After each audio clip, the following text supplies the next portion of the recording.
Hi, everybody. Harry Platcow here. I want to welcome you to the Combs. The Combs happens to be a club that I used to play at in Mainz, Germany back in the 60s when I was with the Air Force Band. A lot of us would go over to Mainz and play at a place called the Catacombs. And I said to myself back then, if I ever move to a place called Milford, Massachusetts, I'm going to do a TV show based on my experience at the Combs. So welcome. We have a wonderful show planned for you tonight.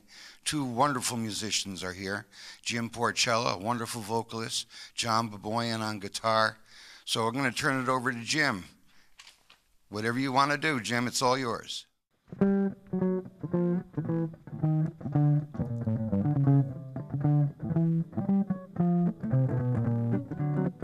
Don't mean a thing if it ain't got that swing. We just heard a couple of exciting numbers by Jim Porcella and John Baboian. Is it Baboian? Baboian. Baboian, okay. Yeah, we're in for a big treat tonight. If you're just tuning in, stay tuned because it's very exciting here at Milford Community Use TV station. Jim, I asked you a little while ago how many tunes you know, and you said hundreds. Is that about right? I never really counted them all, but I would think probably in the hundreds, sure. With all the tunes that you know and all the songs that you've performed and all the projects that you've come out with over the years, is there any one particular composer whose melody you like the best? Is there anyone? I know you sang a lot of Gershwin. Is Gershwin pretty much at the top of the list for you? Well, with a lot of the American songbook, there's kind of just the top of the list, if you know what I mean. Mm-hmm. Most of the standards are just they're so well written. I do like others more than, some more than others, but for the most part. Yeah, but for who? Tell us who you like. I like Gershwin. I like Cole Porter. Mm-hmm. I love Sammy Cahn. I think he's a great lyricist. Mm-hmm. He wrote, I'm sure you know, a lot of tunes that Sinatra made popular. Absolutely. Alan and Marilyn Bergman, mm-hmm. great lyricists. Michel Legrand. I mean, there's just great people who just write the melodies to things too, right. But is there any one composer whose melodies you like and like to perform more than anybody else's? That's a hard question to answer because I really enjoy so many different types of music. Yeah. So I'm not sure I could really give you a good answer on that one. Okay. How about lyricists? Any particular lyricists you like more than others? I do like Sammy Cahn. I have to say that he's probably one of my favorites. Yeah, the master of rhyme. Mm-hmm. Yeah, and he's also got a lot of heart in everything. Yeah. The big heart there. So he's quite a character. Yeah, I like his son Steve is a friend of mine. Steve Kahn. Is Steve it Kahn? Guitar player. Yeah. Yeah. He's a New York guitar player. He came to Berkeley and taught one semester, and we shared an office for that semester. Cool. John, I want to ask you a question. Mm-hmm. You are a professor of guitar studies at Berkeley. Right. Who are the guitar players that are major influences for the kids coming up today? Who's out there making some joyful noise? In jazz, would you be talking about? Yeah. Well, there's a few people that, different age groups. The ones that have been around for a while but are still affecting young students are Pat Metheny and John Schofield. Those would be the two primary ones. And then amongst the little bit younger generation is Kurt Rosenwinkel, is a great guitar player. He was at Berkeley at one point as a student. He now lives in Germany. But he's been very influential on a lot of young jazz students. What's his name again? Kurt Rosenwinkel. I never heard of him. Yeah. Let me ask you something, John. Mm-hmm. What is going on at Berkeley as far as the perpetuation of the avant-garde? Is that an active course of study there? Well, the school is so widely spread in so many different directions that everything is being covered, including the avant-garde. I wouldn't say that it's one of the prime focuses of the school. More contemporary music is being studied now as opposed to any particular genre of jazz as being the prime focus, but that's because the school has grown and students are in so many different directions and so many different majors as a possibility. How do they open somebody's ears to that music? You know, I don't think that you can make a student appreciate or enjoy that. That takes mature listening, and it takes the student to want to be able to do that and have the taste for it. He has to have it there to begin with, then, is that what you're saying? To a certain extent. And then some students later on in their careers, they mature orally and hear things different than they did when they were younger. Mm-hmm. Yeah. Yeah. Jim, you're busy. You have a lot of work. You're doing a lot of engagements. Tell us what's been going on. Yeah, I've been very, very fortunate, and I'm grateful to be working. As you get older, the kind of work you do sometimes changes. I mean, I did a lot of work in my earlier career, with concerts and corporate work and weddings, and now I do a lot of work for seniors. I do a lot of senior centers. I do some assisted living facilities. I do a one-man show. I also work with my daughter, and she does a show with me. I work with a couple of other guys, Jack Alessi and Steve Marvin, and we call it the Three Swingin' Tenors. Yeah.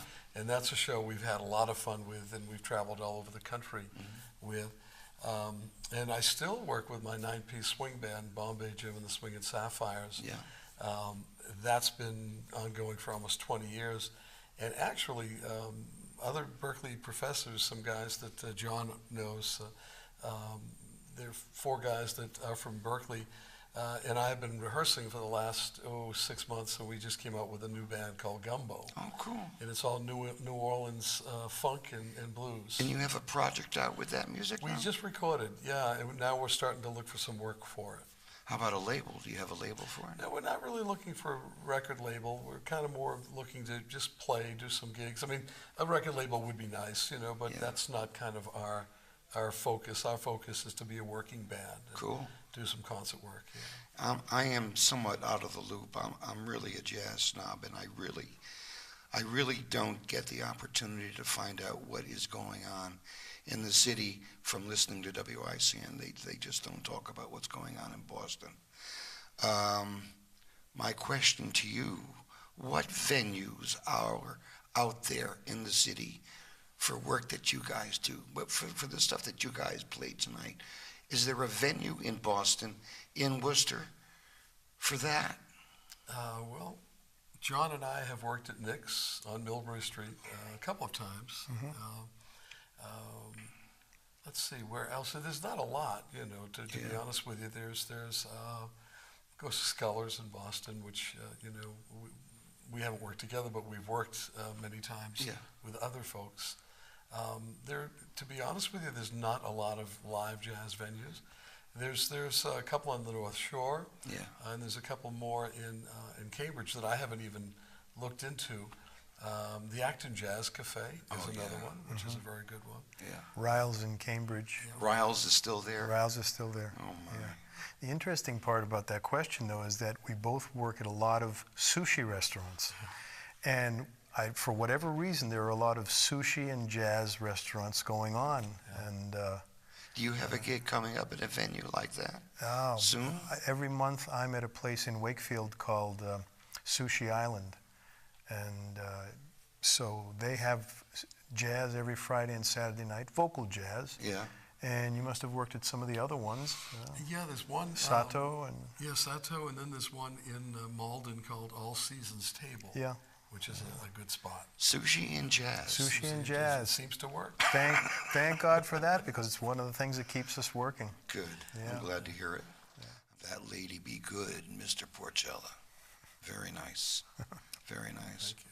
Let me ask you, John, you sound like Herbie Ellis a lot. Was he one of your inspirations? Yeah, oddly enough, he was. He was one of those guys that I listened to. I happen to remember seeing him at Sandy's in Beverly with Barney Kessel at one time when I was sitting at the front table, and I was close enough to, as you are, to hear, and very strong influences in my playing. Joe Pass, Wes Montgomery, Django Reinhardt. Wes Montgomery, One thing that I never really appreciated about him is the fact that he plays in octaves, and that drives me nuts. How could you listen to that all the time? Because that's not all he did. You got to listen to more of his playing. Yeah. He played some great single note lines. His single note lines were fantastic. And then he would go into the octaves, and then he would move into 4-note voicings and play chords in his improvisations as well. So he was much more open. Most people remember him for his octaves because that was kind of his claim to fame. Very stylized. Yeah, but he did so much more than that too. Yeah. Yeah. I'll make it a point to listen to him more. Yeah. How about you, Jim? Who were you influenced by? Well, early on, people like Art Blakey, Joe Jones. As a drummer, you As a drummer, I really didn't listen to singers at all. And I only started to listen to singers when I had to sing. My first steady gig was at a joint up in Lowell, Massachusetts called the Blue Moon.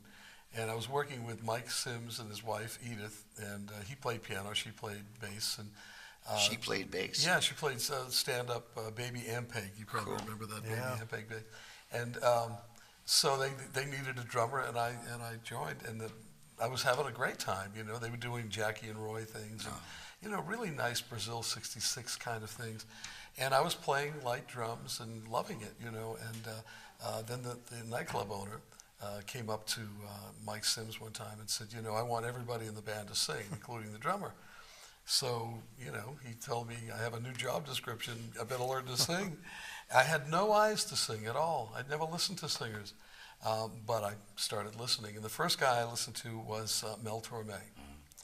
And I liked him very much. And interestingly enough, Mel was a drummer. So there was something rhythmic in his approach to singing that appealed to me, that spoke to me. And you know, to this day, Mel is probably still one of my all-time favorite. Yeah. But I've listened to so many different people for different things, you know, Sinatra for interpretation and other things. His diction is just amazing. Yeah. Mark Murphy for a period of time. I like Kurt Elling, who's one of the he's one of my favorites now. You know, he's wonderful. So yeah, I listen to a lot of different people. Yeah. It shows. Oh, thanks. You know, you're easily influenced. Well, that can be a problem as well.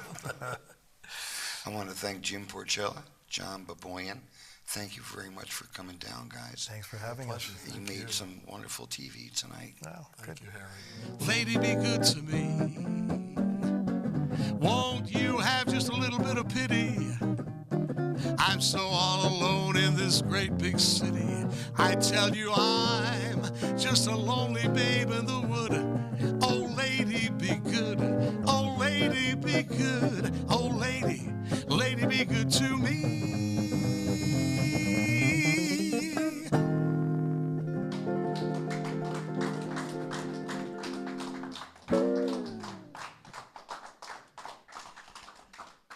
Thank you so much.